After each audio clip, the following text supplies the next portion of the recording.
Relentless reading and booktube. That is what we're talking about today. Thank you. So in recent videos, I started asking you to share a little bit about your philosophy of reading in the comments. And the comment I want to talk about in today's video was left by Occam's Razor. Read like nature.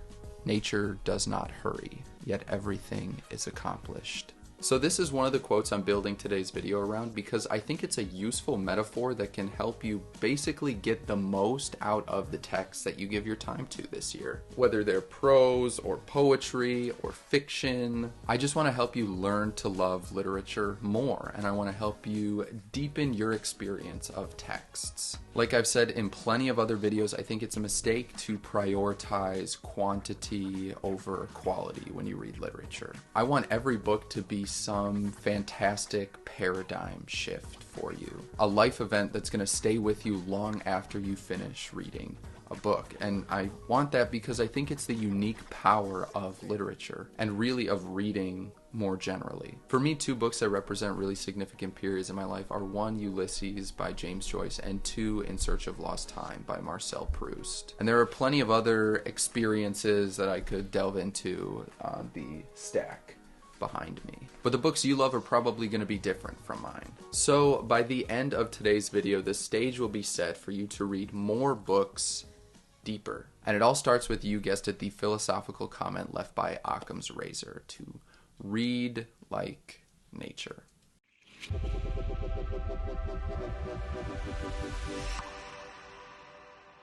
When I was an undergraduate, I once had a professor who told me during a fiction writing workshop that stories are ecologies of meaning. And this seems pertinent to the idea of a text as a kind of ecosystem for you to explore and experience. A text, like any natural environment or ecosystem, is something that it's a landscape that you project your soul onto and analyze. Texts and environments are canvases in a way. Imagine, for example, a time when you journeyed to someplace new, to a desert, to a beach, to a range of mountains, or a city. When I was living in Los Angeles, I went to Joshua Tree National Park with my girlfriend and our dog. Joshua Tree is an incredible place, and it was there that I gained a deeper appreciation for the relentlessness and the persistence of nature, which in a very strange way has changed the way in which I approach literature, the ways in which I read. So my girlfriend and I were on a hike in the desert, and I use air quotes because it was less of a hike and more of a speed run through a rugged desert landscape in a decommissioned weapon of war. That was funny. You don't think that was funny? When we were in the Humvee, you know?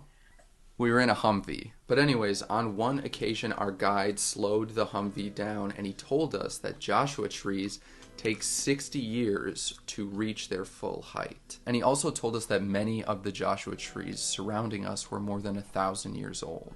These unassuming and bristly trees were older and had survived longer than entire cultures and civilizations. And while I was in the national park, I learned that time moves differently in the desert. And to connect this back to the subject of today's video, to the quote, the comment I'm kind of building everything around, I try to apply the temporal approach of the desert to the books, the texts, the literature I read. And to clarify what I mean, I want to share a quote. And this isn't a comment, it's a quote. The happiest man is he who learns from nature the lesson of worship. So defining worship is difficult, but I think in many ways to worship is to repeat and to return, to relentlessly revisit and reflect. And I want to pause here to invite you to share your thoughts about all of this and your philosophy of reading. And in the not too distant future, I'll discuss some of my favorite insights in a video on the subject of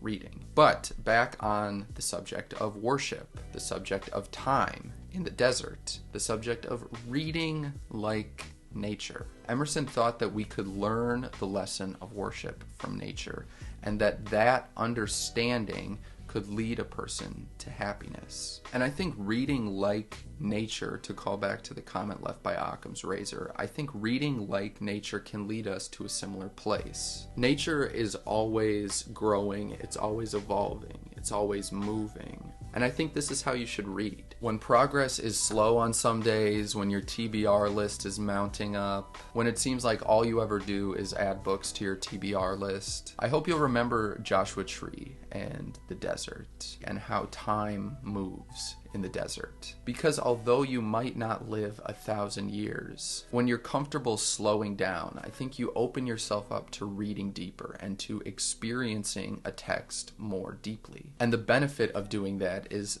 that the literature you give your time to will remain with you and color your life for really as long as you're alive. I mentioned at the beginning of today's video that 2 of the novels I've experienced deeper than all the rest are Ulysses and In Search of Lost Time. These are novels I think about almost every day, and they're texts that I will for sure return to at some point in the future. And I want to open this up to ask you what books you think you'll still be thinking about and rereading decades from now. So let me know in the comments. Thanks for watching. I hope you have a great rest of your day. And if you enjoyed this video, I invite you to watch more of my video essays on the subject and the art of reading literature, most of which were lifted from lectures I gave my undergraduates at Johns Hopkins. But again, thank you so much for watching. I hope you have a great rest of your day, and I will see you next time.